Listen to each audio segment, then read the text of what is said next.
Up for having me up here. I want to get the feedback from. Stand back up there. What's that? Stand back up. Stand back up there? And now you're going to tell me where to stand? There you go. I know where you stand. You're going to find out. All right. Again, appreciate Chuck having me, and thanks to y'all for coming and showing your interest in obviously a very important topic, one maybe that we wish we didn't have to discuss, but this topic that we're here discussing this week for you guys, violent intruder, active killer, whatever terminology you want to use to it, people intent on hurting the innocents amongst us. And what's relatively new about this phenomena is their motive. There's nothing that they come in wanting other than people's lives. We can't negotiate for anything because there's nothing they want. We know typically how these events are going to end, correct? And how is that? Yes, suicide or death. Suicide is the number one method that these events will end. What's number two? Suicide by shot. No. Recognition, blood. What's that? Innocent bloodshed.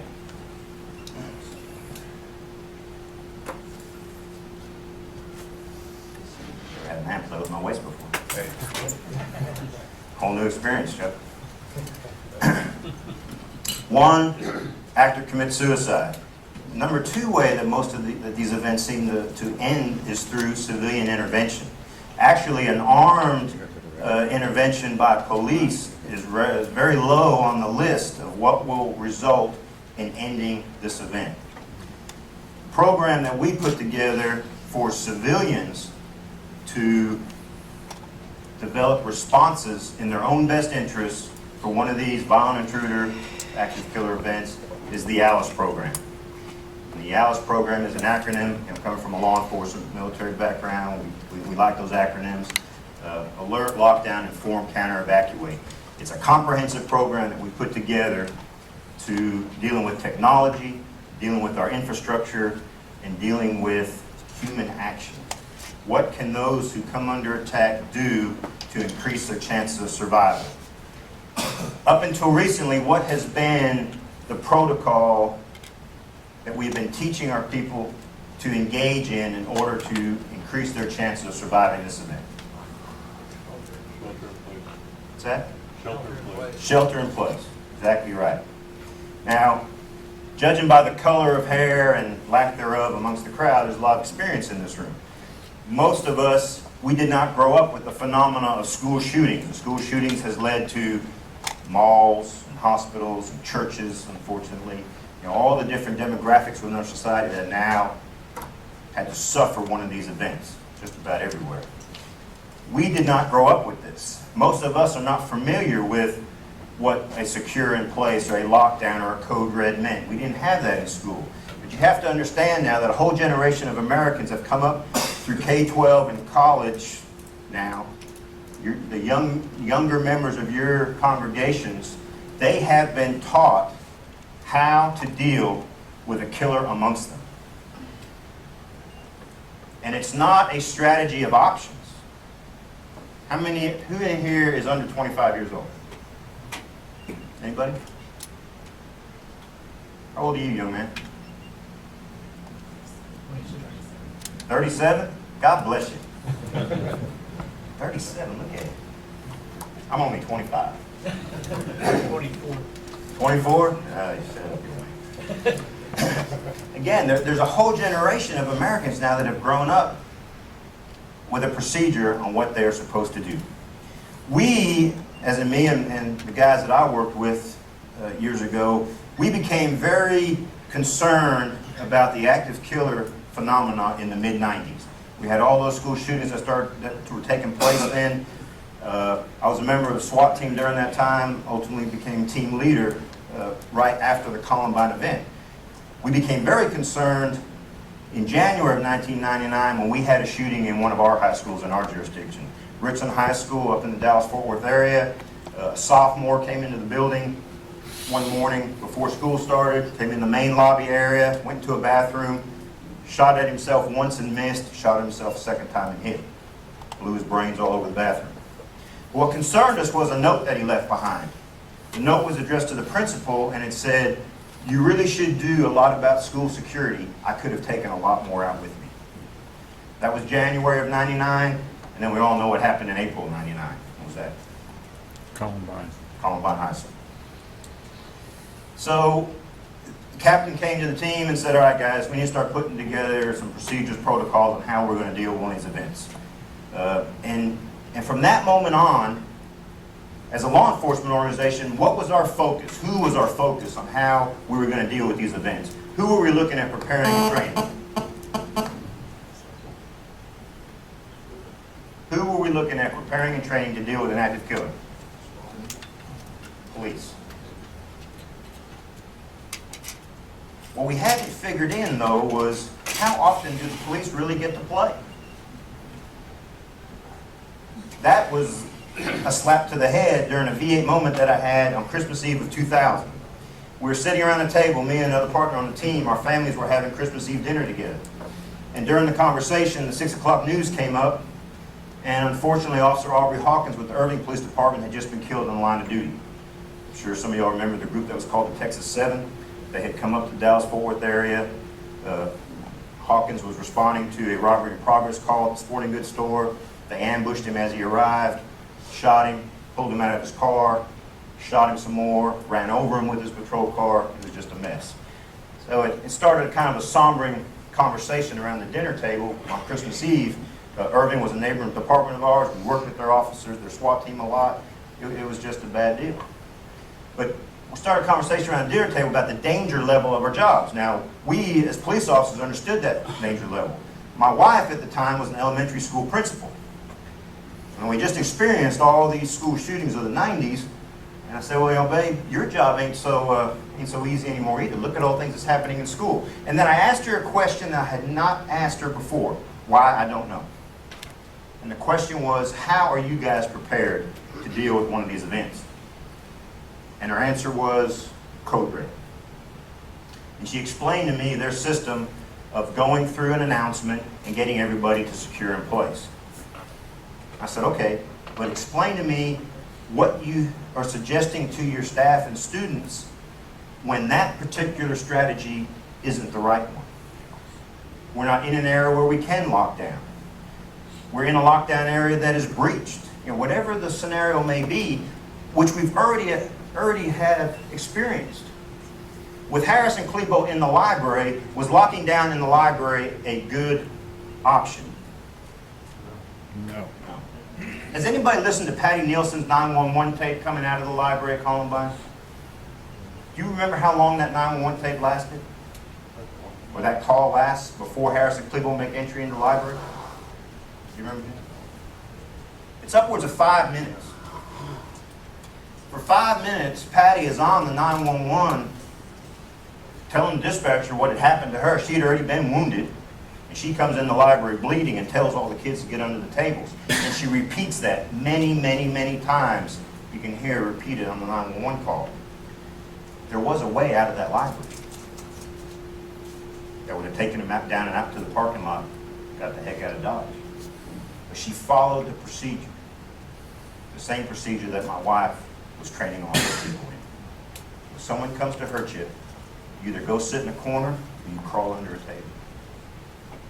How many police officers, ex-police officers in the room? Okay, leave your hands up, please, just a moment. We've got about half the room almost. Okay, from y'all's experience, give me one school shooting, use that for an example right now, one school shooting where an actor came into the building, began hurting innocent people, or tried to start hurting innocent people, but it was law enforcement getting there, responding, contact, controlling, neutralizing the threat that ended. Give me one of those events. I just want one. One time where an actor came into a building, came into a school, produced a weapon, looked to engage, started shooting at innocent victims, but a police officer got there, contacted, neutralized the threat. We had no casualties. Because that's the goal with our strategy, right? No casualties. Well, We've had this strategy now in schools, and by de facto it's morphed into all of our other institutions for a long time. But if you can't give me one time when it's actually proven to be successful, and there are some that kind of do quasi-fit that location, but most people don't know them. But if you can't give me one example when that particular strategy was successful, what's the definition of insanity? Do the same thing over and over again. Do the same thing over and over again and expect a different result. So, it was kind of my V8 moment. When my wife was explaining this to me, and they explained that they had nothing else in place to try to counteract the violence being done to them, I said, man, now I understand. Now I get it. Now I know why two knuckleheads like Harris and Klebold can go into that building with large numbers of people and be successful. They were successful, right? As evil as it was, they were successful. It's unacceptable. It's unacceptable. I consider it un-American that we will produce a system that by default designs our people to be easy victims. And again, while many of you may not have that imprint on your brain about what to do, large numbers of people in your congregations, in your places of worship, places of work, education, that is what they have been taught to do. So I went around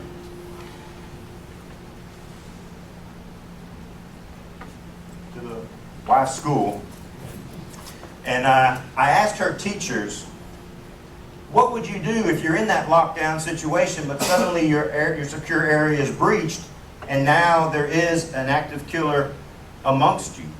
And what did you think those staff members, predominantly women, told me that they would do in order to try to protect those kids? Locked door is gone or doesn't exist. What are they going to do next? What's your next option for people who are uninformed? What do you think their answer was?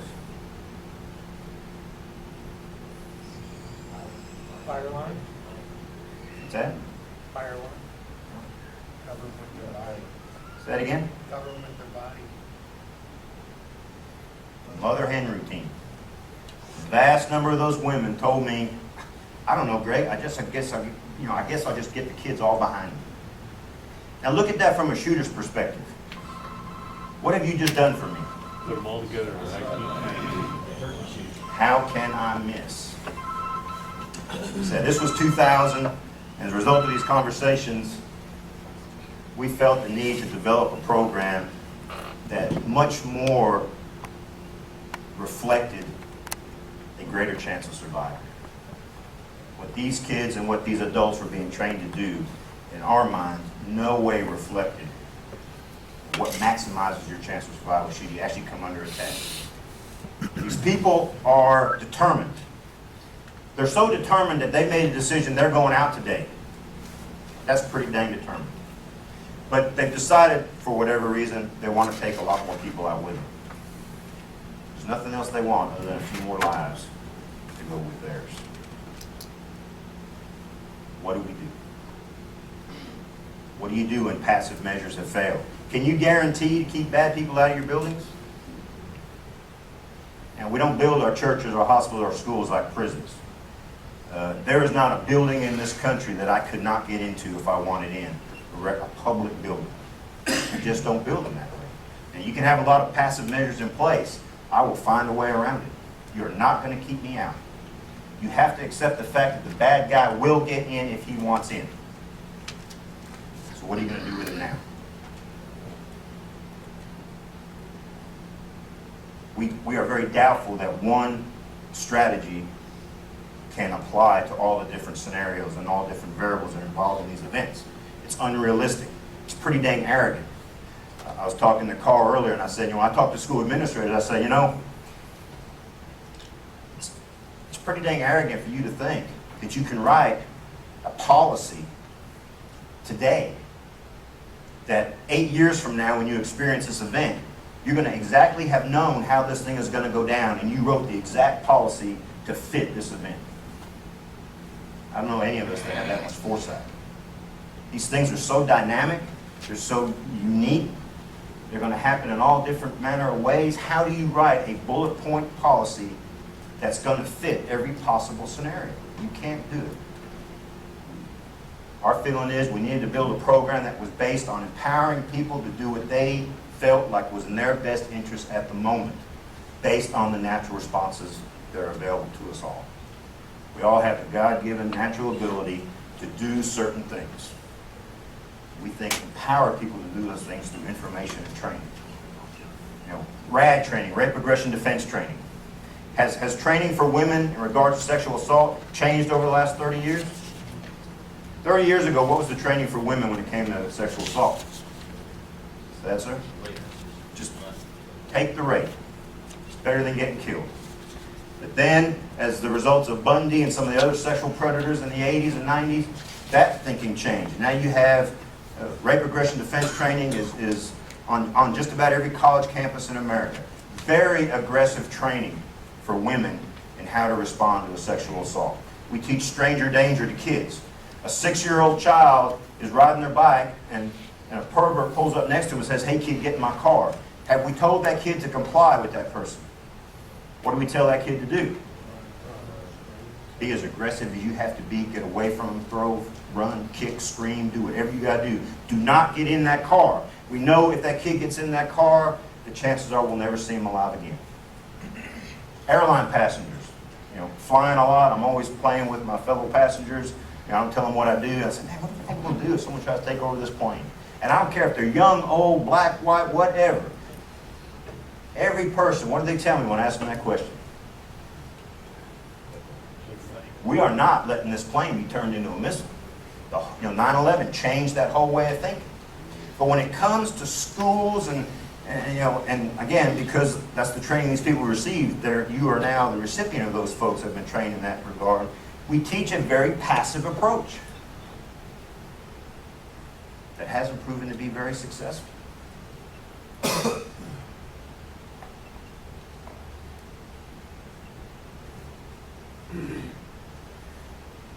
Casualty rates are abnormal. Now, what Cho was able to achieve at Virginia Tech, very abnormal. In normal combat, what is the relationship between killed in action versus wounded in action? Which number is typically higher? Wounded is typically quite a bit higher, usually by 100% in that range. What is the relationship between numbers of rounds fired versus number of rounds hit?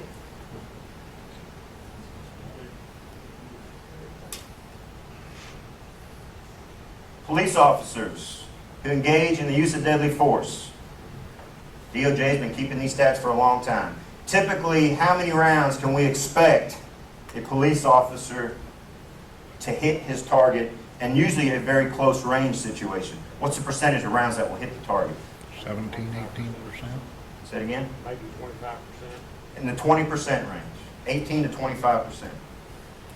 That means a person who should be very skilled with that weapon, we know typically at close range in a life or death situation will miss the target 75 to 80% of the time.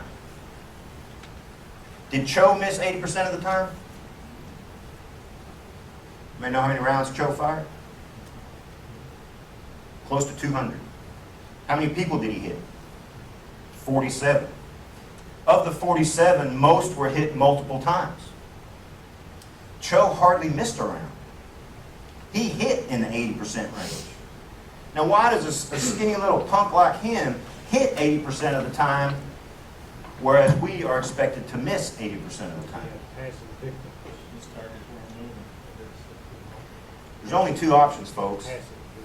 Either he was a highly skilled individual, which we know he wasn't, or the targets are just too darn easy. These people that come into our institutions, our organizations, and prey on our loved ones and the innocent victims, they get to play at targets who are too darn easy. Cho did not have the skill level to achieve the kind of numbers he achieved. He did not possess that kind of skill in any way, shape, or form, but he did. And most of the victims were doing exactly what we have taught them to do would keep them safe. They hunkered down. And the second and third time through some of those classrooms, Cho just simply walked up and was double tapping people in the head from point blank range. Executions. It's un-American. Sir. But this was at his choosing. He was the one that surprised everybody, and he caught him off guard, which made it a lot easier for him to do what he was planning on doing anyway. Unfortunately, every one of these events is going to be on their terms. Right. They get to start every one of them. That's right. And every one of them typically is unannounced. Every one of them is a surprise attack.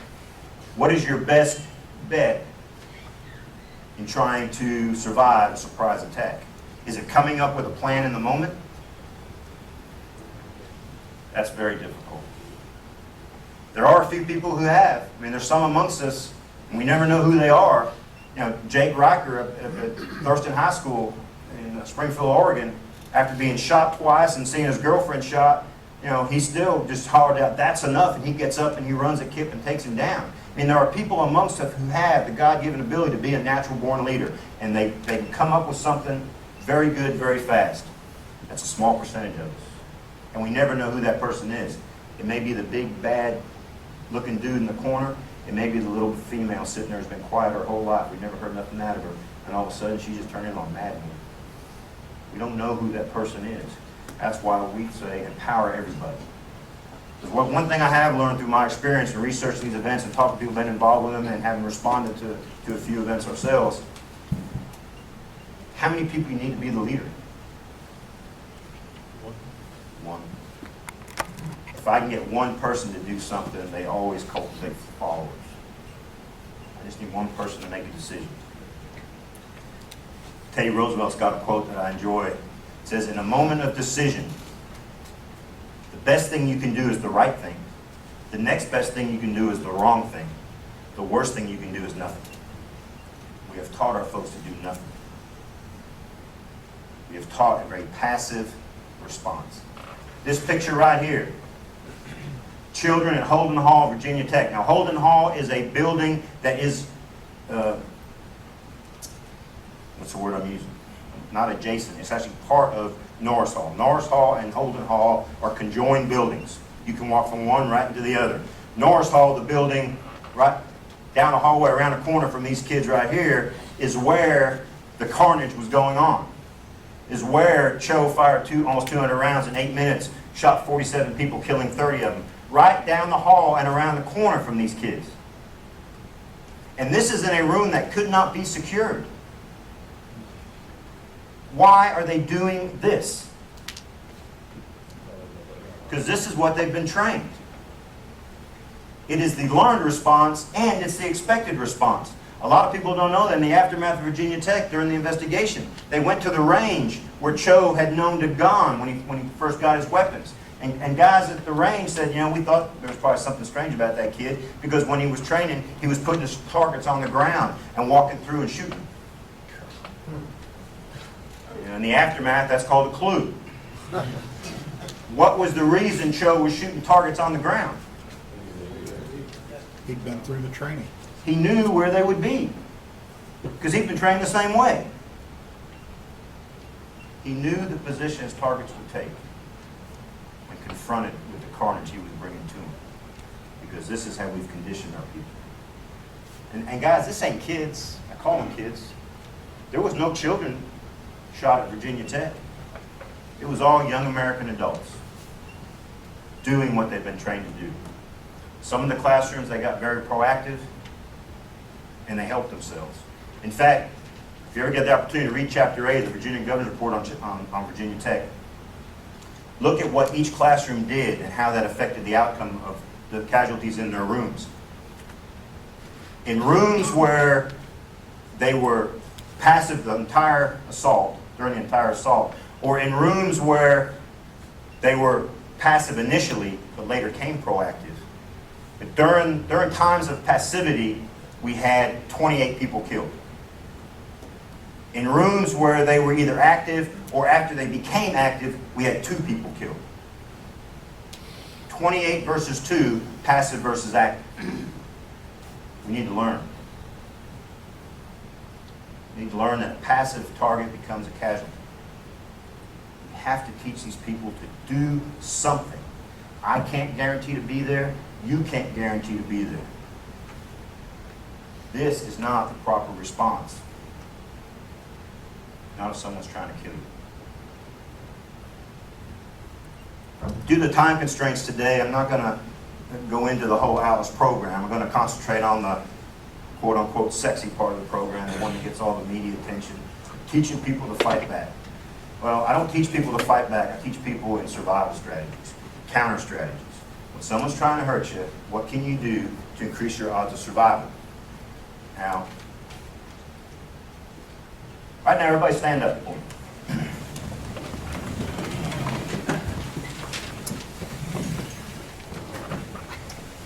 Let's say we're in the middle of singing a hymn. Anybody want to sing?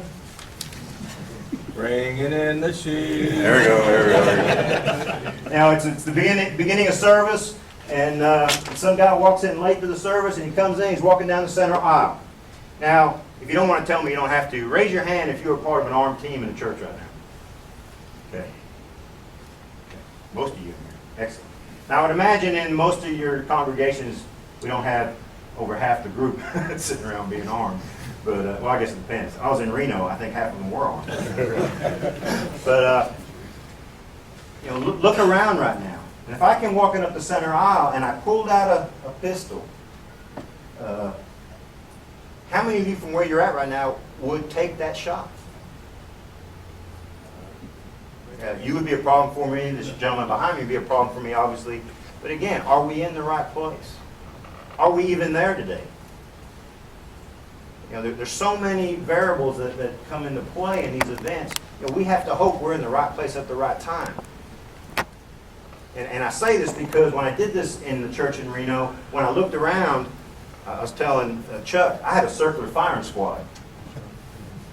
They had positioned themselves all around the sanctuary, but with me in the middle, it was a terrible situation. Everyone was a target. Everyone in that sanctuary was going to be a target at that point because I'm moving and grooving, I'm engaging, bam, bam, bam. You know, you got me now. Do you got me now? You know, it's a very dynamic event. Meanwhile, all these people here on the aisle, you know, they're experiencing oh crap moment. Oh crap. People tend to, let me ask you something. But now In see. situations, people tend to spread or just freeze. Well, we'll go there just a second.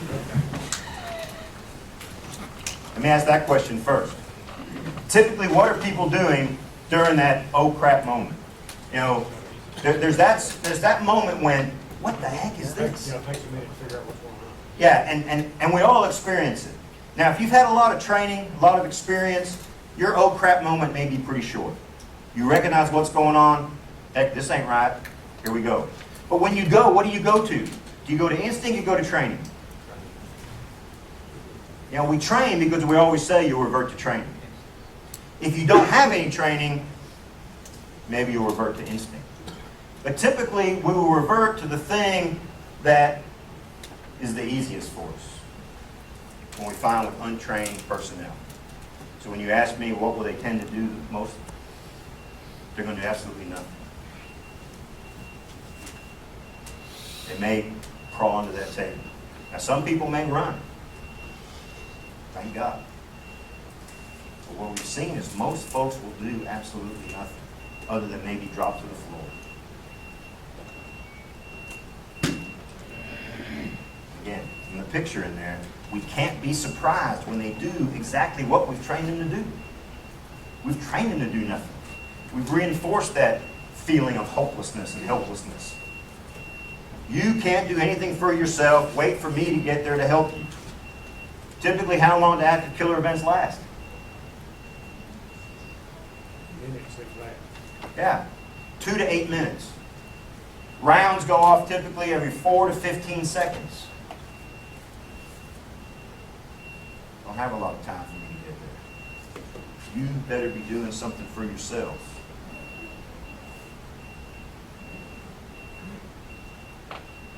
Three natural responses, three God-given abilities we all have.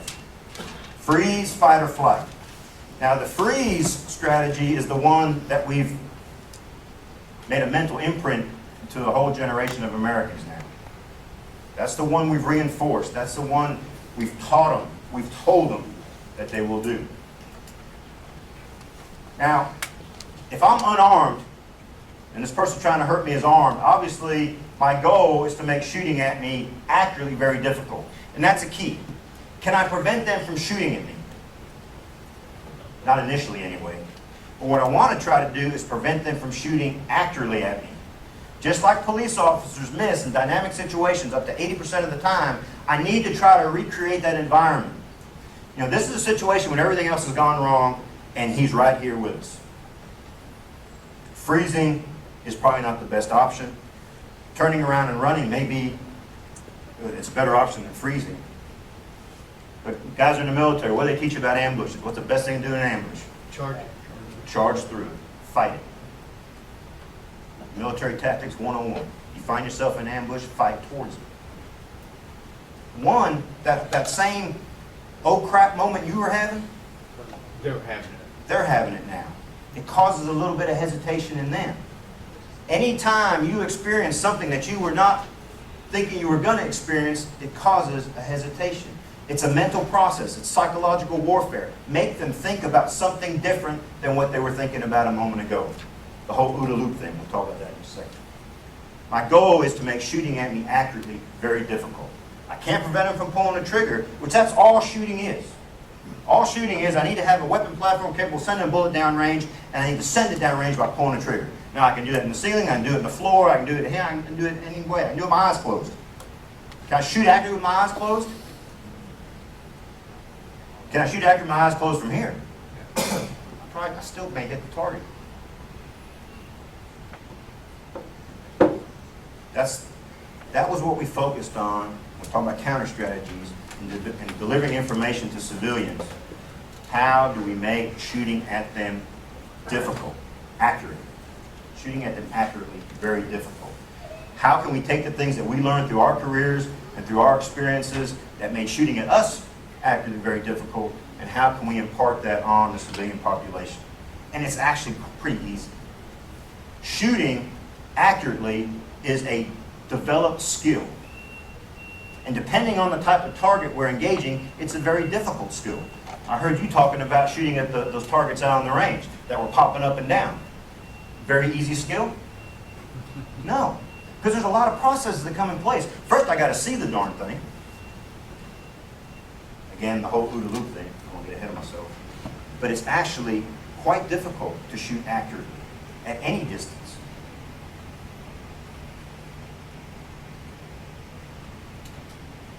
Freeze, again, we're in the sanctuary, you know, a Wedgwood Baptist Church event. Where in that sanctuary are you going to secure in place? And you know, by just driving home that notion of getting out of sight means you're secure, that's unrealistic. Distance and movement, by running, by moving. You know, static right now. See, young lady, at this distance, using your hands, how big a target is my head to you right now at 3 feet? Just put your hands like this so people can see. Okay, so you're roughly about 6 to 8 inches. Okay, as I step back, move your hands. Somewhere around the 20-foot mark, my head will become about the size of a sugar cube, a 1-inch square. So, in order to hit my most vital area accurately, they have to put that little projectile in that 1-inch square box. Not easy. So tell your people, distance is a great tool to increase your odds of survival. Distance and moving, we've now increased that. It's not rocket science, guys, but I'm telling you, it is different than what a lot of them, they watch too much TV. You know, I put the gun at her and point, I hit her. It's not reality. Distance and movement, you greatly increase your chances of surviving. The same thing is for a stationary police officer drawn on a subject. If that person is, this officer stationary, he runs the risk of You know. getting successfully attacked. Where if he's moving, it changes the Yeah. variables. Well, even when we're moving, when we stop moving, you know, if I shoot him and put him down, he goes down, what's the last thing I do in covering him? I take one step offset. Because if he does pop back up, I don't want to be where he last saw me. And so we train officers, you even move after the guy goes down. You make yourself a hard target should you decide to pop back up. The first place he's going to look is where I was, not where I am. Makes me a harder target. So again, these are just all things that we ingrain in police officers and soldiers in how you make yourself a hard target. We can do the same thing with civilians. The fact that they are unarmed does not make them incapable. There's a lot of things that they can do to make themselves hard to target. Distance and movement is one. The fight response or countering strategies, first thing we want to do is teach them how do you take advantage of your number one tactical advantage. We'll talk about what that is here in a second. You have an idea what it is? Shooter should come in here right now, assuming no one's armed. He has a weapon, we don't. What is our number one tactical advantage that we possess right now? Surprise. Very good. Numbers. You know, me going against this room, 1 against 50, armed against unarmed, active against passive, one-on-one 50 times, who's going to win those fights? I am. I'm going to win all 50 of them. 1 against 1, 50 times. You change that to 1 against 50, both parties being active and dynamic, that whole equation changes. We've taught our people how to be one-on-one 50 times. We have to close the distance. How do we do that? Now, I'm armed and you're unarmed, walking at me, running at me. Is that a good place to be right now? Having to close that distance to me. Well, how do we do that?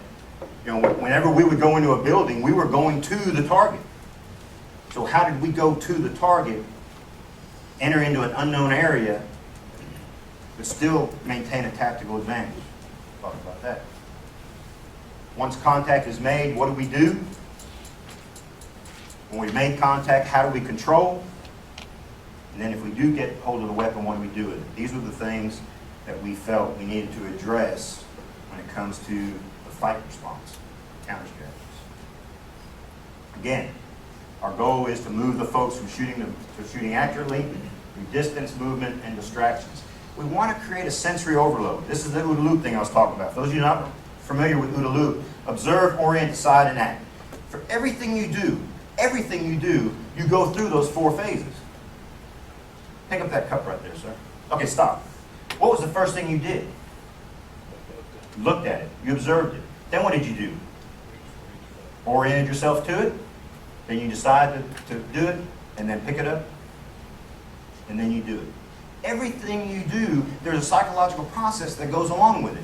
You observe, you orient, you decide, and act. Our goal through sensory overload is to keep them in the observing and orient phase. Don't ever let them get to the decide and act. Act being pull the trigger, accurate. How do we do that? Again, we're going to utilize our numbers. We already talked about Cho. I'm not going to beat a dead horse there. Just understand there is a great tactical advantage in numbers.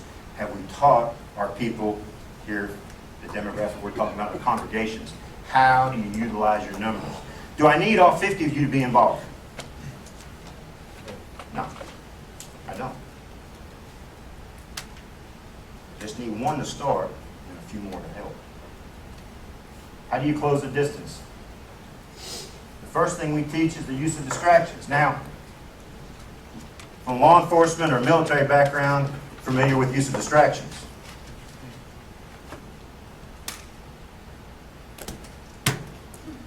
Now, when I threw these in the air, from those I could see, I saw nostrils. Heads were going up. What's the first thing you did when the stimulus was coming through the air? No, not the first thing. You look at it. Now, if the goal is to move people from shooting to shooting accurately, if I can cause you to look at some stimulus, have I now stopped you from shooting accurately? Guys, by that definition right there, I stopped you from shooting accurately. You're not only not looking at your front sight anymore, you're not even looking at the target. You're looking at the stimulus. Now, we used to get, years ago, people say, "Oh man, you crazy bastards." I'm sorry, Mike. That's what they used to say. And I've still been called that a few times. Teaching people to throw books against gunmen. No. When I'm dealing with kids, it's whatever stimulus you have available. I want their eyes moving. Eyes go to the stimulus. By definition, right now, you are not shooting accurately anymore. You may still be pulling a trigger, and not only are you not looking at the front sight anymore, you're not even looking at the target anymore. So I've already won. I've already moved you from shooting accurately to just pulling a trigger and shooting. Now, second thing.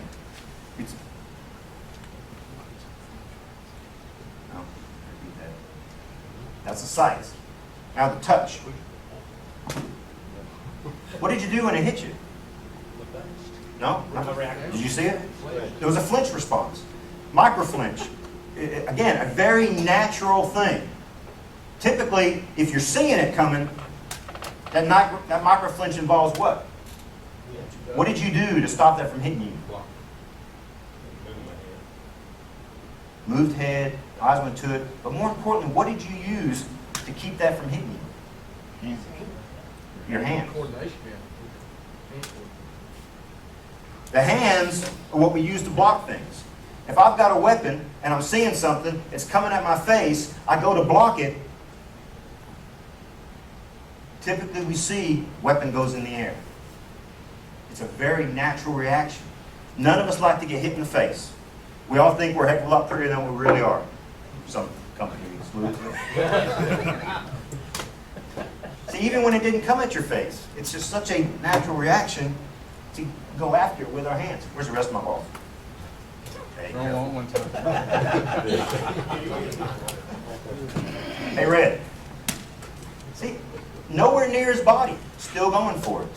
It's just such, the defense mechanism is just so natural. So the first thing we tell folks, look, throw whatever you get your hands on, up in the air where they can see it, and at their face. Get them to go towards a defensive mode rather than the offensive mode.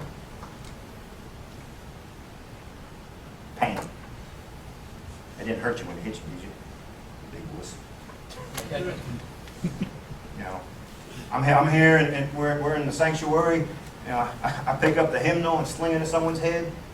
If they don't block it, we did a demonstration for Fox News once, and we used textbooks. And we had our bad guy, man, he was padded up, he had a helmet on, we did everything we could. Murphy's Law, one of the textbooks came in and hit him right under the lid of the helmet, right across the top of the jaw. I asked the kid after the news crew was gone, I said, "Hey man, how'd that go from your point of view?" He said, "Heck, Mr. Crane, that one book hit me in the side of the head. And I was done after that. It was just over." On the way home, his dad had taken him to the hospital, had a concussion. A stinking textbook took this kid out. So I got, back to the comment of us being called blank. Crazy blank. I almost said it again. That was the case actually where a textbook wasn't turned into a weapon. But it's not the point. The point is distractions. Make their job of shooting you accurately very difficult. Move him from offense to defense. Interrupt the OODA loop. Be first. Brother, would you mind standing up for me a second? You don't mind, do you? It's good. I'm happy you know. All right. Classic hostage, gunman, robber, whatever you want to talk deal. Now, what I want you to do is count in your head 1, 1,000, 2, 1,000, 3, 1,000. When you get 3,000, go bang. And I'm going to try to get out of the way. But count it silently. Bang. Okay. Do I have any chance there? Who's acting, who's reacting? This time, I want you to do the counting, okay? 2001, 2002, 2003. Tie. Maybe I win, maybe I don't. Okay, I'm usually a little quicker now. Let's do that again. 2001, 2002. Okay, now who won? You did. Who acted? You did. Thank you. Just a demonstration. action always wins. By definition, reaction is second. Tell folks, look, the moment you see something that seems not right, today suddenly ain't like yesterday, do something. Be first. Cause that OODA loop to get interrupted. Don't let them just continue to go and do what they want to do. Cause that sensory overload, engage in psychological and physical warfare, because this is combat. These people want your life. Don't give it to them easily. Tell your people it's okay. Be first. We teach the swarm technique. I'm not going to go into a lot of demonstrations now. It's a very simple tactic that police officers, some people call it the mob technique. We're very familiar with it. It's just the controlling of a limb. How many limbs does the human body have? 4 and a what? 4 in the head. Very good. 5. 4 limbs in the head. It's considered 5 limbs. If I can own the majority of those limbs, I own that person. And we teach little kids, we teach women, everything. I don't want you to fight with them. I just want you to use your body weight. Use your body weight to own a limb. If I can get 3 or 4 people on someone using their body weight rather than trying to struggle with them, just wrap it and own it. You put 500-600 pounds on somebody, you own them. There's not too many of us. We make them struggle and fight for a while, but put 600 pounds on your back and try to fight and struggle for a while. You're going to get tired very quickly. So again, we teach them how do you use your numbers, what techniques, what tactics to increase your chances of survival. We talk to them what to do with the weapon. If we do gain control of the person while engaging in our counter strategies, this is now in play, correct? Now, police officer in the room? Okay. We have a pile of people on the floor. You come in to report of an active shooter. I'm standing there over the pile like this. What do you do when you see me? I give you verbal commands. I also am looking at that pile of people too to see what's going on with that pile. You tell me to drop the gun, I don't hear you. I'm just looking at this mess here. You get bullet. Possibility exists, don't it? Yep. NTOA doctrine says you hold a gun, I shoot you. See gun, shoot gun mentality, which I think is very poor planning actually. Because we've seen numerous situations where the good people have got control of the weapon. When I'm training police officers, I tell you, get away from that mentality. It can't be see gun, shoot gun. We have to still find methods of ways of interacting with that person, because it very well may be a good guy. We had a situation once where the bad guy had the good guys lay on the, one of them stand up, he got down, laid down, and gave him a gun without any rounds in it. So again, all those things have come into play. And because they know, a lot of cases, what our strategies are, I mean, that could be a very easy way to lure you into getting close, take your focus off me on the ground, where you focus on the guy up high. So we talk to him. What position do I want you in? What do I want you doing with the weapon? If officers haven't arrived yet, I don't want you to give up the ability to use this if you have to, because typically how many weapons these people come in with? Just one? Typically they come in with more than one. So I said, look, you've gained control of a tool you may have to still use. Don't give it up, but don't put yourself in a position where you can become a victim due to a sympathetic trigger action. Because so many officers have been trained. You come in, you see the gun, bam, bam. It's unfortunate, but there has been a lot of training along that lines. What a tragedy. These people did something to save themselves, and then the police come in and kill a bad guy. I don't know if any of you are familiar with the Phoenix thing, the Rambala shooting here not too long ago. The homeowner, guy comes crashing through his window, has a weapon, he takes him down, gets the weapon away from him. He's on 911 while he's holding this guy. He's talking to 911 dispatch. Officers come in and shoot him 6 times. So, very dynamic event. Things happen that shouldn't happen. That's just life. That's the way it is. Don't put yourself in a position. Don't have your people put themselves in a position where they may become a victim of friendly fire. Secure the weapon. Get out of sight. Start hollering at the officers when they come in. Once things die, hey, I've got the gun. It's over here. It's under this book, whatever the situation is. We tell them, don't let the gun be seen. Maintain control over it, but don't let it be seen. If the officer doesn't see the weapon, he shouldn't become so focused on it. Yes, sir. One of the things, the officers we've had for our church talked about, when we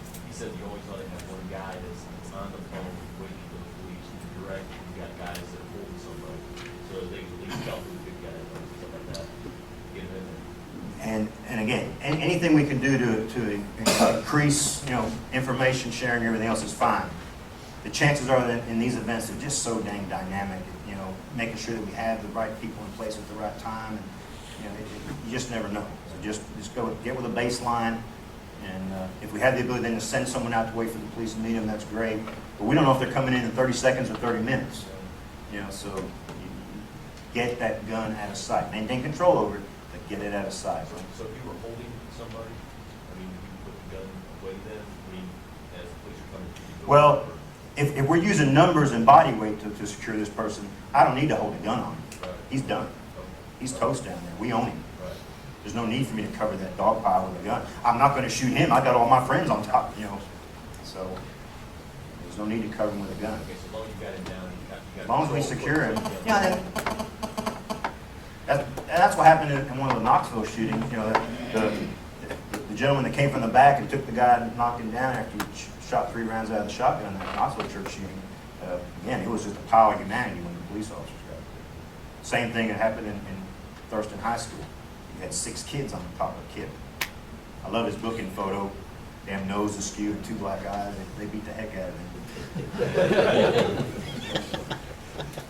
And the thing about Kip's mugshot, what does he have taped to his chest? Anybody remember? Kip had 2 bullets taped to his chest. When I asked him why, he said, well, I knew I was going to shoot all the ammunition I brought with me. I wanted to be sure I saved 2 for myself. That's how determined they are. Take 2 bullets to his chest for himself. That was a 16-year-old kid.